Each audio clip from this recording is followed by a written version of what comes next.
Во изминатите месеци сведоци сме на навидени притисоци, бесмислени пресконференции и обвинувања и клевети на сметка на раководството на општина Карпош за наводно неподржување на проектот Аквапарк.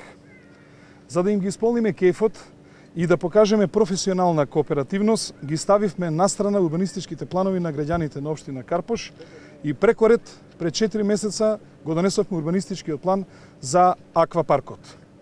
Но, како што можете да видите денес, 7 дена пред рокот за неговата изградба, од него нема ниту трага.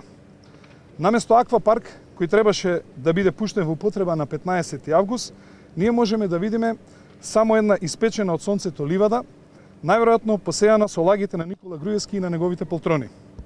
Така од прилика завршуваат сите виртуелни идеи и наети на ВМРО ДПМН на територија на општина Карпош, за кои дежурно ја обвинуваат опозицијата.